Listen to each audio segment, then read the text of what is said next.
Hari ini gue bakal ajak kalian untuk melihat bagaimana proses gue menaikkan project Next.js yang sebenarnya belum pernah gue naikin nih ke server. Dan nanti di servernya kita bakal coba pasang Qlify, karena banyak yang penasaran juga tentang Qlify itu kayak gimana, segampang apa. Jadi nanti tolong dimaklum kalau misalkan gue error dan gue menyerah, ya kalian berarti percuma nonton video ini. Tapi ya mungkin bisa jadi pelajaran juga lah. Kalau misalkan error, gue nggak akan pesimis dulu di awal lah. Gue yakin gue pasti bisa, oke, ke Qlify nanti. Dan ini proyekannya basicnya Next.js, terus databasenya Postgre, terus ada Prismanya juga, dan udah sih kayak sederhana doang. Kita coba jalanin dulu.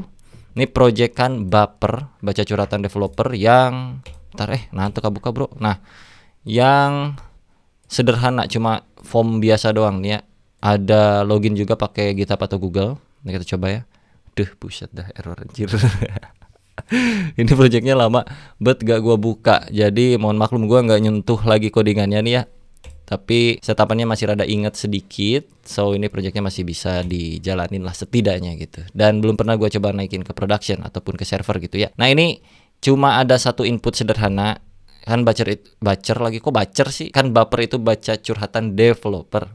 Gak sinkron nih otak gua sama mulut. Jadinya ini kayak cuman untuk curhat doang. Halo bang bro gitu ya. Dan kan biasanya kalau waktu itu kita kirim email ya, kalian tuh ngirim email terus gue bacain. Tapi kalau ada apps ini, ketika lu mau curhat, lu bisa send as anonymous, emailnya jadi nggak kelihatan nama gua. Jadi kayak udah kayak curhat aja gitu, nggak perlu khawatir emailnya ke expose.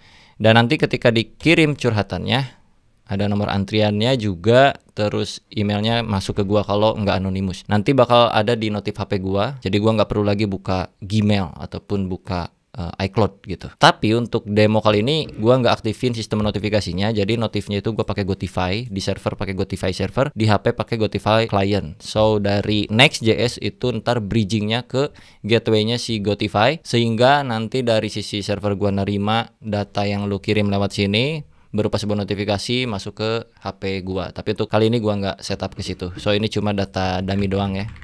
Notifikasinya dummy doang. Anonymousnya kita centang dan emailnya ke sensor ya. Simple kayak gini aja. Tapi apakah dengan Qlify akan cukup mudah untuk dinaikkan ke production atau tidak proyekan Next.js ini? Mari kita bedah dulu sedikit codingannya ya guys. Jadi codingannya Next.js sederhana ini mah. Kayak standar, ini versi berapa juga gue lama ya. Lama nggak buka. Coba dilihat dulu di package.json, nextnya tuh versi mana ya? Aduh, nextnya versi 14 deh. Apa udah gua upgrade ya? Cuma jujur gua udah lupa sih. Gua udah lupa ini isinya kayak gimana aja. Coba kita preview sedikit sintaks-sintaksnya ya. Oke, app directory Next.js-nya, terus juga standar layout. Standar layout, ada prismanya juga. Skemanya skema basic ya. Ada database tabel akun, tabel user, standar lah pokoknya. Terus env juga udah ada 2 di sini, ada lokal dan production, yang mana sebenarnya isinya sama aja. Kurang lebih kayak gini nih, database-nya yang ngarah ke Postgre, localhost gua, terus GitHub client ID untuk login, secretnya dari GitHub juga untuk login, sisanya standar. Alright, untuk production juga gua set sama aja karena ini cuma untuk demo doang ya. Dan di sini gua udah siapin Docker filenya juga. Ini untuk menjalankan si Next.js projectnya. Oke. Dan nanti dieksekusinya lewat Docker Compose. Di Compose-nya gua jalanin 2 service. Yang pertama untuk Postgre pakai Alpine, terus yang kedua service untuk si Next.js punya kita tadi. Oke. Nah, kurang lebih sesimpel ini untuk proyekannya. Dan kita bakal coba jalan Docker dulu di lokal. Kalau berhasil dan berfungsi dan lancar dan normal, baru kita masukkan ke Qlify. Oke. Jadi udah cukup jelas proyekannya. Kalau misal kalian punya project juga Next.js dan pengen naik ke server, itu ada beragam cara ya. Salah satunya Docker yang paling mudah udah pasti. Jadi kalian tinggal bikin satu file Docker kayak gini aja. Nanti biasanya di server kalau kalian pakai panel gitu ada opsi lah untuk menjalankan via Docker, atau misalkan nggak pakai panel pun bisa via terminal untuk jalanin Docker filenya ini. So intinya kalian bikin aja Docker filenya kayak cuma gini doang, disesuaikan dengan kebutuhan projectnya, udah pasti bisa running di server gitu. Ataupun nggak pakai Docker file ya bisa pakai PM2 macam kayak video-video kemarin, itu bisa juga. Tapi saran gue sih kalau untuk full app kayak Next.js kan ada depan belakang, ada database, ada segala macam, itu lebih enak pakai Docker. Jadi kita coba Docker di lokal gua dulu apakah sudah mantap atau belum. Dockernya kita udah lihat, udah ada di sini ya. Oke, kita tinggal Docker Compose admin d min build. Alright, kita tungguin. Jadi localhost-nya ini udah nggak nyala lagi. Kalau kita reload kan error nih. Nanti harus bisa berdasarkan Dockernya. Kalau Dockernya udah jalan nih bakal bisa dibuka lagi. Nah sekarang udah nyala, seharusnya ini bakal bisa di reload lagi. Sekarang kita coba Docker container ls. Untuk yang Next.js ini kalian bisa lihat di port 3000 ya, buffer apps web 1, docker logs buffer apps. Ini kita bisa lihat ya, untuk localhost 3000 nya udah nyala. Dan untuk db docker logs buffer apps db1 itu lognya udah aman juga. Dan kita coba reload saja. Dah ya, ini jalan versi Docker. Tapi image-nya nggak muncul. Nah ini belum gua fix sih, gua belum cek lagi. Coba kita login dulu, make sure si GitHub-nya berfungsi dengan baik.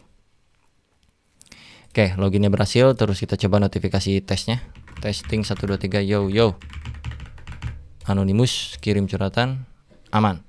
Jadi jalan via Docker udah aman di lokal kita dengan setapan yang tadi. Alright, sekarang saatnya kita masuk ke server untuk menginstal Qlify. Oke, sekarang gua udah masuk ke server ya. Ini server gua yang waktu video kemarin. Alright, dan di sini belum ada Qlify-nya, so kita buka Qlify. Oke, Qlify untuk penginstalannya juga seharusnya sederhana nih. Kalau udah kebuka ya Qlify-nya, kalian bisa klik self host ini dan langsung muncul cara penginstalannya. Sederhana banget untuk di server, kayak tinggal ini di copy, tempel ke server kita dan kita enter. Lalu kita tungguin. Nggak ada biaya tersembunyi katanya kalau pakai Qlify ya. Terus efisien juga dan lain-lain. Nah, pokoknya seharusnya dengan Qlify bisa lebih mudah setup project kalian seharusnya. Tapi gue juga gak tahu untuk project yang macam kayak gue gini ya, Next.js ada Postgre-nya, ada Dockerfile, ada Docker Compose, masuk ke Qlify sepusing apa. Oke, sambil menunggu Qlify-nya running di server, gua mau kasih tahu tentang kelas full stack nih. Barangkali ada yang mau belajar juga seputaran hal-hal kayak ginian, kayak gua gini, di back end, di front end, deployment, itu lengkap banget materinya ada di kelasfullstack.id. Untuk linknya kalian bisa cek di deskripsi. Dan karena lagi bulan puasa ada promo yang sangat menarik di sini sampai 73% kalau pakai kode punya gua. Jadi lu scroll ke bawah, untuk harganya itu sendiri seumur hidup ini bayarnya sekali doang, kayak berapa ya? 880.000. Vouchernya tuh pakai KFDA Ramadan.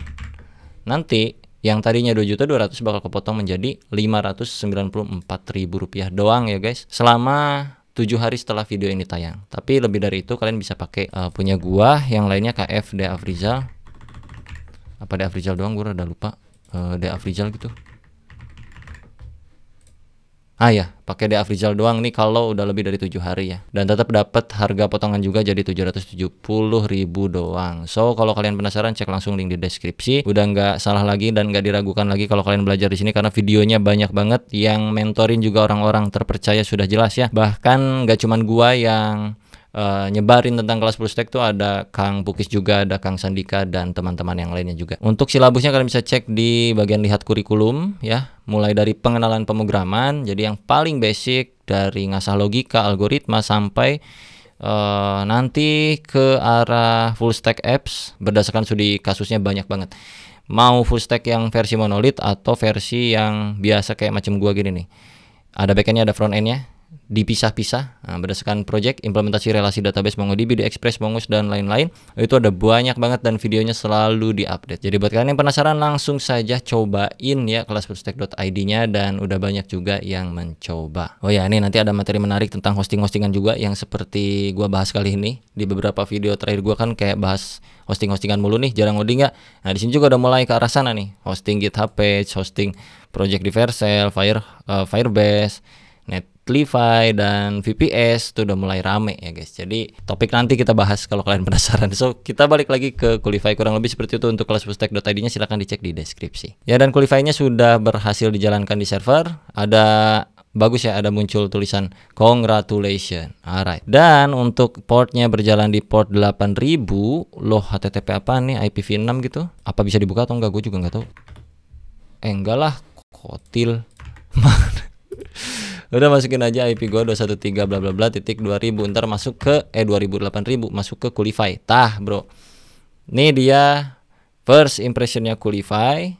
Kita masukin dulu nama dan email yang akan dipakai untuk daftar Qlify, deascript@icloud.com. Passwordnya terserah gue. Salah lagi anjir. Register. Bah, harus ada simbolnya Pak ya. Jadi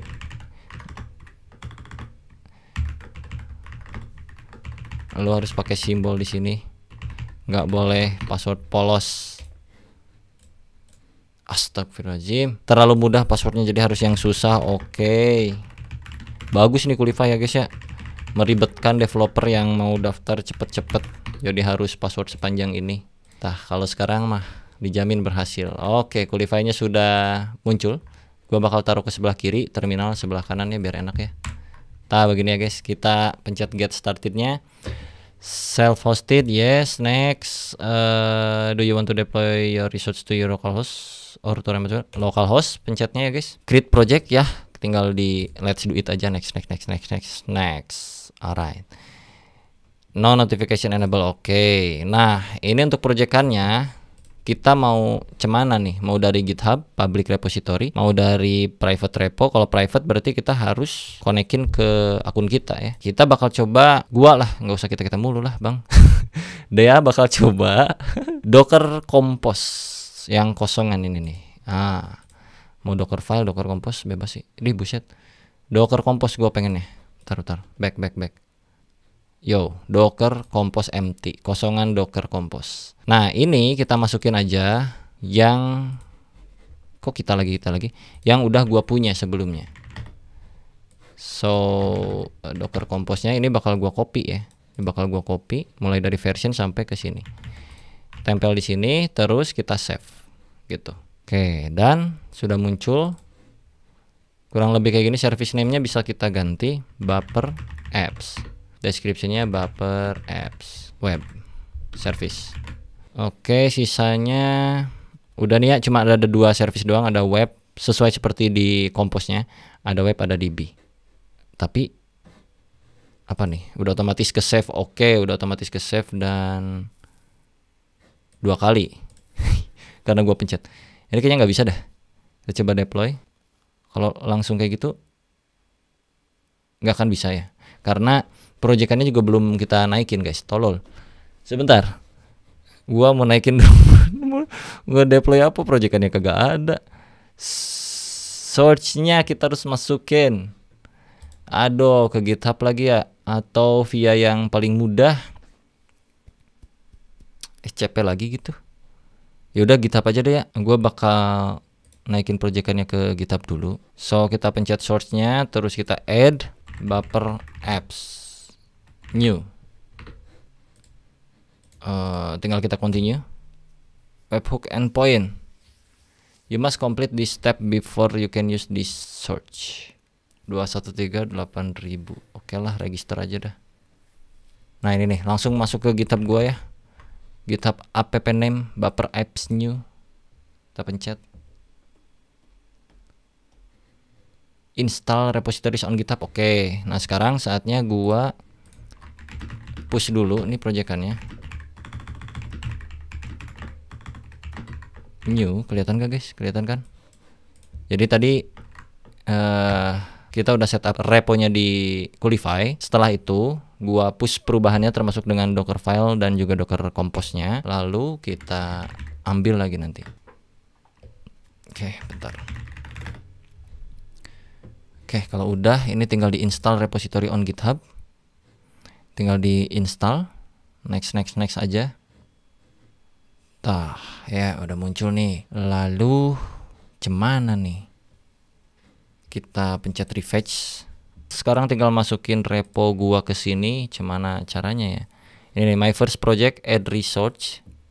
Kita pencet yang private repo with GitHub app karena tadi udah kemasukin kan ya, GitHub app-nya di bagian source ini seharusnya sih. Wow. Ya kan udah ada ya Baper Apps new. Jadi udah langsung connect dari yang tadi kita setup di source. So kalian source-nya konekin dulu ke GitHub. Terciptalah GitHub app di GitHub kita. Terkoneksilah dan terintegrasilah dengan si Qulify-nya. Baru masuk ke project, tambahkan project, nanti muncul di sini untuk si GitHub app-nya. Tinggal kita klik. Bayangin kalau gue udah jelasin panjang-panjang, tuhnya error. Pusat dah. Semoga aman. Nah, kan langsung banyak pilihan nih. Nah, gua tinggal cari yang Buffer Apps. Nah, ini Buffer Apps, kita load reponya. Berarti tadi di awal gua pencet yang Docker Compose kagak guna ya, guys ya. Kacau kali nih. Port 3000 build pack-nya mau. Nah, ini baru di sini. Aduh, salah. Mohon maaf yang tadi di awal salah ya, guys. Ini pencet yang Docker Compose untuk build pack-nya. Branch-nya gua di main karena tadi gua nge-push-nya ke main ya, nge-pushnya ke main, jadi di main aja. Kalau sudah di continue compose file location in your repository ada di /docker ya. Yes. Continue loading. Oke, jadi sekali lagi yang compose tadi di awal tuh nggak kepake ya, karena compose-nya masuk lewat repo gua. Oke, dan docker compose file loaded. Udah kebuka langsung sini ada. Ini untuk yang Postgre ya, dan juga proyekan kitanya. Pre-deployment ini nggak perlu, artisan apaan nggak perlu. Sekarang tinggal kita pencet aja deploy-nya. Coba save dulu, pencet deploy, show debug log. Oke. Apakah akan aman atau enggak? Untuk saat ini statusnya exit kayak ginian merah, kayak error gitu ya. Nanti kalau udah dipencet deploy ini, kalau udah beres loading harusnya warna hijau semuanya dan bisa kita cek lewat IP-nya langsung. Ini baru ke proses docker file, membaca npm install omiddev gua yang gua ketikin di docker file ya di sini. Nih strip omiddev ini baru sampai situ. 4/8 udah beres, masuk ke npm audit dan lain-lain. Prisma ngebuild environment.env. Ini udah mulai bikin versi bundle-nya dan kita bakal coba lihat apakah akan berhasil atau tidak. Jadi kalau berhasil tuh tahapannya berarti lebih sederhana lagi ya. Tinggal kita bikin project baru di Qulify-nya, tambahin source-nya dari mana, dari GitHub, baru deh jalanin. Kalau yang versi Compose tadi untuk macam kayak lu nggak punya directory projectnya, misalnya mau running Postgre, itu kan nggak perlu ada directory project tuh, running Postgre doang, running MySQL doang, running apa doang tuh, service macam Nginx yang kayak gitu, itu bisa via source yang Compose langsung manual di sono. Tapi kalau proyekan pribadi kayak macam gini, lu masuknya bisa via repo atau mungkin via FTP kalau ada, atau via terminal SCP gitu mungkin ya. Ini udah mulai masuk new container. Nanti kita cek kontainernya. Running cok. Ini apa ya? Tapi ada statusnya unhealthy ya guys. Nggak apa-apa lah, nanti kita cek. Tapi intinya kita coba cek dulu di terminal. Log aja. Enggak. Deployment. Sukses ya, deploymentnya udah aman. Lognya kita lihat. DB jalan. Terus Next.js juga jalan di 3000. Kita coba apa langsung masuk ke 3000 atau enggak. 213.3000 baper kita. Dah ya, kayak gitu doang tuh si Qulify ya, simple banget. Tapi masalahnya GitHub kita harus ubah dulu nih. Kan gua tadi login pakai GitHub ya di apps kita nih. Itu berarti kita lewat di sini nih, lewat di bagian developer setting. Ini kan ada out apps. Ini ada buffer dev. Ini key-nya, bukan key-nya, callback-nya harus kita arahkan ke IP kita. Jadi gue bakal arahkan ke IP ini. Ya. Atau lu bikin satu, harusnya sih nggak kayak gini. Harusnya lu bikin satu, apa disebutnya ini apps gitu. Ya. Out apps satunya lagi untuk production, untuk staging, untuk dev. Kalau gue ini untuk demo doang, jadi gue timpah aja ya yang sebelumnya. Terus jangan lupa di bagian localhost-nya juga kita arahkan ke sini. Dan kalau sudah kita update aplikasinya biar bisa login pakai GitHub. Kita coba login GitHub.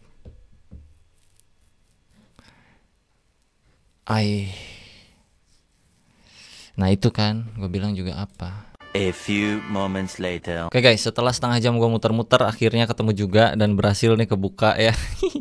Aduh anjir, cuman kayak gitu doang. Bentar lagi ada nih guys ini ya. Mohon maaf nih, udah jam 5.43. Oke, kita lanjutkan lagi.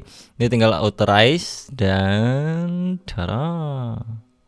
Berhasil. Udah masuk ya. Udah berhasil login di IP gua pakai Qulify. Dan ini dia. Kita coba testing 1 2 3. Anonymous kirim curhatan, notifikasinya lancar juga, tinggal gue jalanin service Gotify-nya supaya bisa kekirim ke HP gue. Tapi intinya ini udah berhasil gue ya naikin Next.js-nya ke server Qulify. Dan tadi itu permasalahannya cuma sebenarnya bukan di GitHub sininya. Ini gue bikin baru lagi untuk settingan apps di GitHub-nya, OAuth-nya baru lagi ya. Sebenarnya nggak ngaruh juga kalau pakai yang lama. Yang penting ininya ngarah ke IP, terus callback-nya juga ngarah ke IP. Dan yang terpentingnya itu di Qlify. Di sini gua ada salah di bagian Docker Compose-nya, nggak ngarah ke IP public gua tapi ngarahnya ke localhost. Kalau sekarang udah ngarah ke IP public gua. Jadi yang gua lakukan itu cuma mengubah .env-nya doang. Yang tadinya ngarah ke localhost ya, ini gua ubah .env-nya ke arah 213. Nah ini nih, env kalian punya kalau ada localhost-nya untuk versi production itu ganti pakai IP public. Jadi di sini gua punya 2 biji kan, ada .env sama .env production. Isinya itu ngarah ke IP gua kayak gini. Ini IP gua masukin sini. Untuk database juga termasuk. Yang localhostnya pokoknya hilang. Semua yang ada di code lu kalau ada localhostnya hilangin. Terutama yang ngarah ke GitHub ya untuk kasus login tadi. Jadi itu kayak macam ada mismatch configuration di mana di code kita itu ngarah ke lokal tapi GitHub callbacknya itu ngarah ke IP public. Dan kalaupun di GitHub callbacknya ngarah ke lokal, di sininya ngarah ke lokal, itu nggak akan dapat aksesnya Qlify. Jadi untuk ngefixnya cuma di bagian env doang ya. Kalau kalian env-nya udah betul, ngarahnya ke IP, terus dari GitHub juga untuk si OAuth-nya ngarah ke IP, udah pasti bakal berhasil login GitHub-nya. Dan untuk full apps-nya ini udah oke, kelar, mantap, walaupun fiturnya belum ada apa-apa, cuma kayak begini doang. Tapi semoga tergambar kurang lebih penggunaan Qlify itu seperti apa. Kayak simple banget, kalian cuma mainin di area sini doang nih ya. Aduh. Nah, ada dashboard, ini my first project, tinggal diklik aja. Dan yang paling keren itu sebenarnya adalah kalau gua kasusnya di sini nih, di bagian deployment. Ini kan project deployment. Perhatikan di sini ada beberapa flag yang menentukan deploymentnya itu lewat apa. Yang satu ada manual, yang satu ada webhook. Ini manual, ini manual, ini manual, ini webhook. Kerennya sebenarnya kita gak perlu lagi kayak redeploy kalau kita push langsung ke GitHub, otomatis dia bakal ngedeploy sendiri. Dari mana asalnya? Dari webhook yang udah kita set sebelumnya. Pertama kali tadi di bagian search kalau nggak salah. Nah di bagian search ini kan kita udah bikin apps yang terintegrasi ke GitHub-nya dari Qlify. GitHub kita itu ada GitHub Apps. Kalau kalian cek di bagian developer setting, itu ada GitHub Apps. Nih Buffer Apps New ini otomatis ketika perhatikan ya. Nih kita masuk dulu ke project terus ke deployment. Deployment. Sebentar. Nah, perhatikan ini manual dan nggak ada deployment. Tapi kalau gua coba ngoding tipis-tipis nih melakukan perubahan, misalnya di bagian page-nya Buffer Apps ini. Kita coba ganti jadi Buffer Test App. Oke. Itu yang mana ya? Buffer Apps. Ini nih, ini diganti jadi Buffer Test Apps. Oke, kita coba push. Kelihatan tah? Tak kelihatan ya? Aduh, bentar lagi buka puasa, guys. Git add bintang git commit min. Ini sembarang, mohon maaf nih comitnya nih. Change button text to Buffer Test Apps from Buffer Apps. Git push. Karena kita sudah terintegrasi nih ya, jadinya dia bakal otomatis ngambil. Nah, coba lihat lagi di area deployment sini. Perhatikan, ini belum ada apa-apa dan otomatis langsung webhook masuk dan kita bisa klik ini in progress by the way. Kalau tadi manual, ini manual tuh yang kita pencet redeploy. Kalau yang via GitHub tadi kayak lu ada perubahan di proyekan lu, otomatis Qlify-nya ngambil thread lewat webhook GitHub kita. Dan ini progresnya sama kayak kalau kita mencet tombol redeploy. So, tanpa perlu buka Qlify-nya, kalau kita udah connect ke source-nya si Qlify dari GitHub Apps kita, ya udah otomatis tar servernya pun berubah. Ini tadinya kan kayak gini. Gua nggak ngebuka apa-apa ceritanya, kayak cuma nge-push doang ke GitHub. Dan tentu harus diatur lagi sebenarnya kalau pengen lebih enak di bagian project repo kitanya, biar nggak tiba-tiba berubah kalau ada hal nggak enak gitu kan. Error apa, tiba-tiba error juga yang asli gitu. Jadi makanya ada beberapa tahapan ketika kita mau production kan. Dev, staging, dan prod. Nah biasanya yang staging tuh yang diobrak-abrik. Ntar kalau udah clear baru naik production. Tapi di demo ini kita langsung main di production. Ini kalau kita reload, kita coba cek apakah udah berubah. Udah langsung berubah ya. Buffer test. Dah, kurang lebih kayak gitu aja. Gua mau buka puasa dulu. Terima kasih semuanya sudah menonton video ini. Semoga ketika kalian mencoba Qualify juga berhasil kayak gua gini. Dan gua nggak nyangka bakal seamless ini prosesnya. Walaupun agak sedikit kepusingan di area GitHub, itu bukan salah Qualify juga. Jadi kesimpulannya untuk Qualify gua sangat suka. Untuk project Next.js semudah itu tadi uploadnya, deploymentnya. Dan untuk project lainnya kayak macam Laravel mungkin kita bakal coba nanti di lain waktu. Kebetulan karena gua memang punya banyak server untuk testing. Jadi kalian komentar aja apps apa yang kalian punya yang bisa gua deploy, dan kalau bisa sih yang cukup menarik gitu ya, biar seru kita deploymentnya, jangan cuman kayak HTML doang nih. Karena kalau HTML doang di deploy mah udah sedetik 2 detik juga berhasil kita. Yang rada rame kayak Next.js, Remix, Vue, atau mungkin ada yang lain-lain kayak macam Golang dan segala macamnya. Silahkan taruh aja di kolom komentar. Asalkan itu proyekan lu, subscriber gua bakal coba diproses, atau para member terutama nih akan jadi prioritas ya. Kalau member channel YouTube ini nge-komen lu punya project apa, testing deployment di server gua bakal coba lakukan di video-video berikutnya. Silahkan coba taruh aja di kolom komentar. Oke, see you on the next video. Bye.